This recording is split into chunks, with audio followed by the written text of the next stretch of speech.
Hello, nonprofit leaders. I'm Sarah Olivieri, your host, and this podcast is here to assist people like you, executive directors, board members, and other nonprofit leaders, make a bigger impact with insights, tips, and lessons learned from nonprofit leaders and experts. Having been an executive director, a board member, and now a consultant and coach, I truly understand the challenges you face. And that's why I'm here. I'm all about working smarter, not harder, so you can make a bigger impact without the burnout. And so is our sponsor, DonorBox. DonorBox isn't just a suite of helpful fundraising tools, it's a partner that helps you raise more money and supports you in retaining your donors. I love their forward-thinking approach. Visit donorbox.org to learn more. And don't forget to sign up for the Inspired Nonprofit Leadership newsletter, where you'll get bite-sized, actionable tips just for nonprofit leaders like you, delivered weekly to your inbox. Sign up at inspirednonprofitleadership.com/sign up. Okay, let's dive into today's episode. Today, we are going to be talking about focus. And in fact, maybe in some ways, my cup of coffee is linked to this topic because I use having a warm cup of coffee as a trigger to remind me to either focus or relax. I do it for both, but in different locations. So drinking coffee at my desk means focus time, and drinking coffee while looking at nothing on the couch means relax time. So I use that as a trigger. Okay, let's dive in a little more to this concept of focus. So here's the thing. Focus, people I think like to say like, oh, I'm good at focusing, or I'm not good at focusing, or like I'm focused or I'm not focused. And I like to think of focus as a practice, right? Focus isn't, maybe we can get into a flow state, but it's not like we're focused or we're not focused. To be focused to me means to return our attention again and again to whatever it is we want to be putting attention on. And not to judge ourselves for losing focus, for putting our attention on something else, but to kindly invite ourselves back to putting our attention on whatever it is we want to get done. Although with a caveat, I'll say sometimes, we have things that distract us, right? Our phones, social media, there's all this stuff. But sometimes when we are not giving our attention, if we are not focusing our attention on the thing we want to, it might be that there's a conflicting priority that actually needs our attention instead.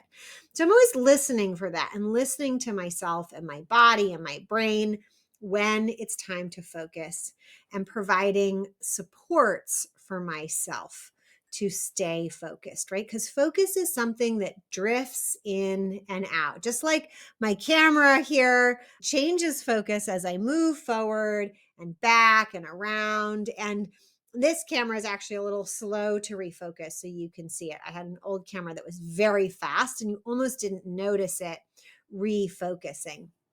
But it is constantly watching and adapting to stay focused. So focus isn't like an on or off.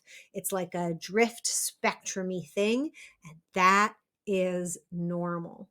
So the real skill is not to stay focused, but to learn to recognize when you've drifted and to have a tool to refocus. So let's go back to my cup of coffee for a second. Yes, this stands as a visual and especially tactile, right? This is a warm cup of coffee, tactile reminder to focus, but it's also a tool I can use when I've lost focus, when I've drifted. I can say, use this sip as a trigger to refocus. And it's an activity, its body, its temperature changing. Ice cold water can also really help as well. And so it is a tool I can use to refocus. Now, it's not just focus as like me personally or you personally. It's important to get your team focused and aligned, right? So aligned. So much about focus is related to alignment because when we're doing activities that are really in alignment with what we want to be doing, should be doing, could, I don't love should, right? But with the things that are meaningful for us to do, it's a lot easier to get into that flow state, to be focusing on them. We push through them even when they're uncomfortable. Discomfort is not always hard if it's something we're doing that's in alignment. So the more we're in alignment, the more we can stay focused or refocused because we're not swayed by discomfort or challenge. Those are part of actually the joy, right? How something can be both uncomfortable and joyful at the same time. For example, as you may know, I love sailing and especially racing sailboats. And I love just about every single second of it.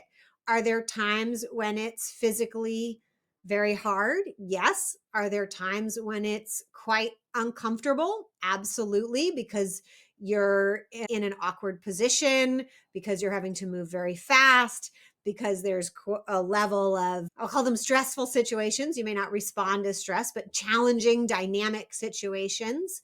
There are all sorts of things that happen, but they are all also joyful. And it is easy to maintain focus because it is such a positive experience for me, even when it's hard, even when it's uncomfortable. And so the focus stays longer. So back to what I was saying about teams. Teams also need rituals and systems that help them refocus regularly. And this is one of the things I love using meetings for. I love meetings, but not having lots and lots of meetings, but having meetings that are meaningful and helpful to teams. So meetings can be used as a way to focus or refocus your team to get everybody aligned on what everyone's working towards together and what each person is going to do individually to be a part of achieving the result that everybody wants to achieve. So having routine meetings, there was somebody who called it a meeting pulse, right? So like this rhythm, I like to think of the metronome, right? So whether it's a weekly meeting or a bi-weekly meeting or a twice a week meeting, we kind of get to see this rhythm of refocusing as a team, and being able to get feedback from each other. Because often to stay focused as a team, we need to be communicating and collaborating about what we're doing and refining what we're doing. So in many ways, that team meeting, and in the impact method, which I teach my clients at the leadership level, at the project level, we're typically meeting every 2 weeks, and we are refocusing what is the plan that we're doing, what is the next phase of the plan, what changes do we need to make to the plan. And that meeting is like the cup of coffee for me right now. It is the recurring thing. It is present. It shows up every 2 weeks. We do it whether we think we need it or not. And it is there to help us as a team regulate. Okay, staying focused. Finally, letting go of perfection actually helps us focus better. So this might sound like it doesn't make sense for a moment, but sometimes we get hung up on making something perfect and we get focused on the perfection and not the result of what we're trying to accomplish. And when we get hung up on that kind of focus can be harmful, uncomfortable, isolating. So it's important when we think about focus that we're thinking about what are we focusing on? And especially in business, I want you to be focusing on what you're trying to achieve. What does done look like? What is the result that you're going for? What is the outcome that you're trying to achieve with your focus? Okay. Final tip for you on focus is, just like meditation, it is a practice. Practicing focus builds resilience and, of course, with it, productivity towards achieving the things that you want. So take a moment to get clear on what you're trying to achieve with your focus, and then practice recognizing when you've lost your focus and re-engaging in what you're trying to focus on. Until next time, all the best. You've been listening to Inspired Nonprofit Leadership.